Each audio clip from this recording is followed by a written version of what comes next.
Hi ladies, it's me. As promised, I'm hopping on here live to talk about why this group is a non-diet group and why I am so anti-diet.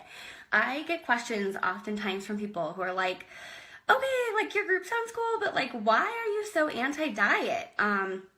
Or like, why do you do that in your practice? Or people ask me about diets they're on, and I'm like, I give them my opinion and they don't really like my opinion. So I am here to explain a little bit of why that is. I can't cover all of the reasons why dieting sucks in one Facebook Live, but we'll start looking at similar to the topic I just posted about in terms of postpartum and in times of change and why dieting ends up really failing us in more ways than one. So as you age and grow and change, like obviously it's completely normal for your eating and your movement to sort of flex throughout your life based on your needs. I mean, heck, when you're pregnant, like it feels like every day our needs change and what food feels good in our bodies is different, or the amount of food that feels good in our body is different. And there is no textbook that's going to be able to answer that question for you. In fact, when I teach my nutrition one-on-one students, I like make a ton of jokes about the book and the way it says like down to the last number in terms of caloric recommendations for trimester and trimester to trimester, as if we're like robots and as if the book knows everything about our bodies in this really complicated stage of our lives. It doesn't. It's just based on data and averages. So we have to remember that. So it's totally normal for your eating, and your eating needs to flex, right? Your movement and eating needs to flex, your self-care needs to flex throughout your life based on what you're going through. Well, when your emotional state is closely connected to your intake, we can run into some problems, especially if you've had a long history of dieting, or you've even like dabbled in dieting, once in a while throughout your life, and you haven't really done any work on getting back in touch with your internal cues. Your ability to kind of take those cues from your body and respond based on your needs is affected by that. It's affected by that dieting history, because dieting takes us further and further away from our internal cues.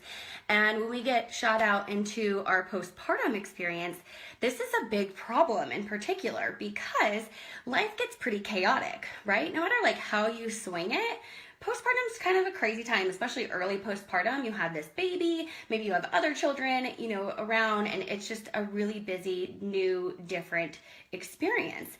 And there's a lot of emotion, right? And so for many women, again, especially if you've had a history of dieting, the eating experience is going to mirror that chaos. It's just going to feel really kind of out of control in a way, right? And so what do we do when we feel out of control and we have a history of dieting? What do we think? We think, well, I know how to feel a lot more grounded. We might not be thinking about this in this way in the forefront of our minds, but somewhere subconsciously we're thinking, I don't have time to think about what I need to eat, and I don't have time to like put any food together. And I just, it sounds really lovely for someone to just like hand me a set of instructions about how much, what, and when to eat. And even better if they're promising that this will lead to a place where I'm going to feel like my old self, because I don't even know who this person is. I don't look the same. I'm not acting the same. And I have this new baby that was not here several weeks ago. So any sign of familiarity sounds good to me. And not to mention, in this case, our culture does not celebrate the body changes that we go through from pregnancy to postpartum. And the amazing things that our bodies do during that time. And so we have all these reinforcing messages.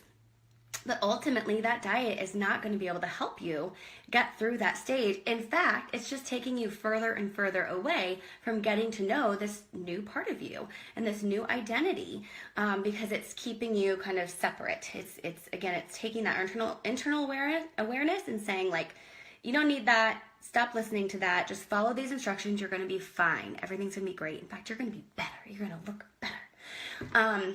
So I want you to think of it this way. So think of like, if you're in a car and you're driving, and think of your favorite backseat driver. So in this example, I would be my husband's favorite backseat driver. I give him lots of good instructions when we're driving, and I think they're great. I think they're super reasonable. I have all the best tips, right? So we're driving, and my husband's driving, right? I'm in the passenger seat, and let's just pretend for this example that like my husband has to drive exactly as I would tell him to. That would never work, right? Why does he not take my amazing instructions? Because he ultimately is sitting in the driver's seat. He knows his own body, he knows the car, he knows what it's like to push on the brake and the gas and turn the wheel. Every car is different, right? So you have to adjust to that. And the only person who's gonna really know how to adjust to the differences in that car and in the moment is the driver. I could have the best instructions, and I do, ask my husband, but ultimately, he's gonna be the best judge of what to do next. Do not tell him I said that. So in this case, think of that example, and then think of like coming up on a turn. So if we look at this in a similar fashion to what dieting is like, it's like the diet is telling us all of these things that we should or shouldn't do, and it might sound like the most reasonable lifestyle choice you've ever made. They might be like the best instructions you've ever heard, and it might not even be called the diet. It might be called like the best ever life-changing plan of your whole life. I don't know. But ultimately it's still a diet, right? So it's telling you what to do, but it's not going to help you get through the shifts and changes and tough times in your life, because you need to be in the driver's seat, especially during those times. So if you're, driving and there's a turn coming up, you're the only one that's going to be able to execute that turn effectively. You might ask for some moral support. You might say, oh my gosh, there's a turn coming up and I'm a little nervous about this. It's pouring rain or something. And the person next to you is like, okay, slow down. You're like, yeah, you're right. Slow down. All right, I got it. Back in the driver's seat. I'm handling it. Does that make sense? I hope that makes sense. I came up with that analogy actually while driving in a car several months ago, and recorded it on my phone, and then never let it see the light of day. So it was like 6 months ago or something, maybe a year ago actually. I should look at the date that I came up with that. But I think it's a good one. I think it's a good analogy. So not only that, but like when people start dieting or they start restricting, they do it because they probably want to lose weight, right? Well, dieting is actually associated with weight gain over time, even though it can be associated with like weight loss in the beginning. It's associated with weight gain for 85 to 95% of people who diet. It's associated with binge eating, and it can trigger eating disorders for people who have that genetic predisposition. And that's for kids, teens, adults.